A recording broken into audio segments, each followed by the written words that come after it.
Šiandien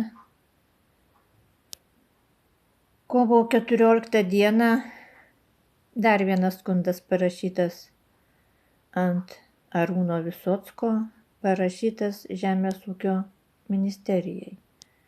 Irgi jo neskaitysiu šiandien, kai gausiu atsakymą, tada ir paskaitysiu šitą skundą. Arūnai, tu labai negražiai pasielgei su mano mama.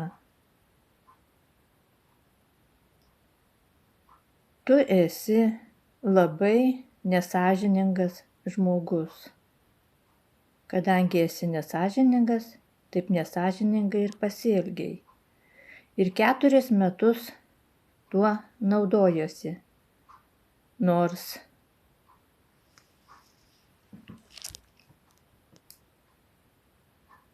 panaudos sutartis negaliojanti, bet tu 4 metus visas išmokas gauni. Tu labai gerai žinojai, kad turėjo būti ne panaudos sutartis, o žemės nuomos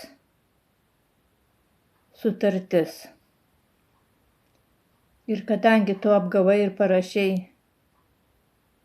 šitą sutartį, tai tu ir nenori su manim bendrauti. Jeigu tu būtum sąžiningas žmogus, tai tu visą laiką, visus 4 metus būtum ir bendravęs su manim.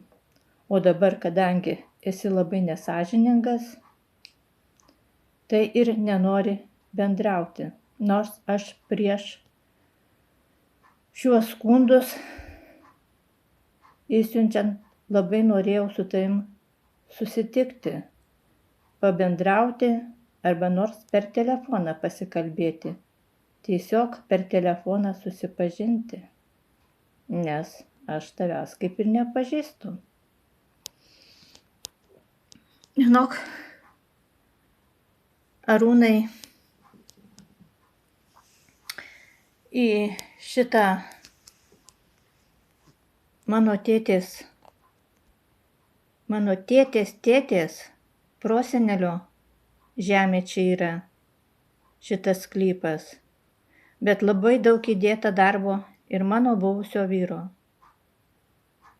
Tu žinai, iškastas labai didelis gražus tvenkinys. Už savo pinigus jisai iškasė, prileista žuvų, pirkau už savo pinigus, pasodinta gražių lelijų tvenkinyje, irgi pirkau už savo pinigus. Jisai tvenkinį 25 metus prižiūrėjo ir šienavo. Taip pat ir aš prisidėjau. Aš su vyru sodinau mišką 2 hektarų kablis 6. Mano buvęs vyras daigus, beržiukų ir pušų parvežė. Mes sodinom, prižiūrėjom tą mišką, tiesiog puoselėjom, auginom. O tu nori per kelis metus tiesiog sunaikinti sklypą. Tu 4 metus nešienauji, o tikiuosi išmokas gauni.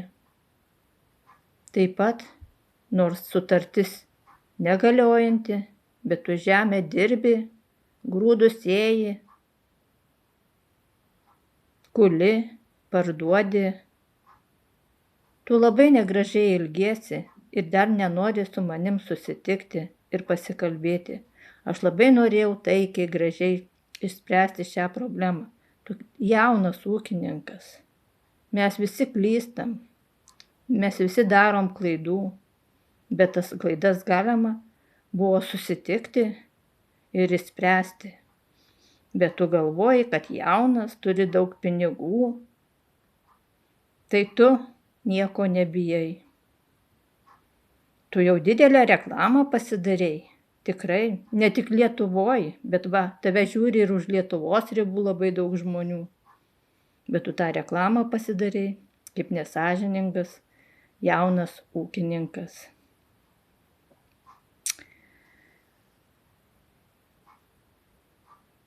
tiesiog nenoriu daug apie tave kalbėti, nes aš manau dar daug vaizdelių įdėsiu ir prikalbėsiu. Taigi laukiu atsakymų iš nacionalinės mokėjimo agentūros, iš žemės, o tada matysim, gal dar reiks ir STT Kauno parašyti skundą dėl vykdomų nusikalstamų veikų, nes čia pagal šią panaudos sutartį tu labai daug padarei nusikalstamos veikos. Čia visos išvardintos. O kiek iš viso yra, aš įvardinau turbūt 11. Taigi, iki sekančio karto.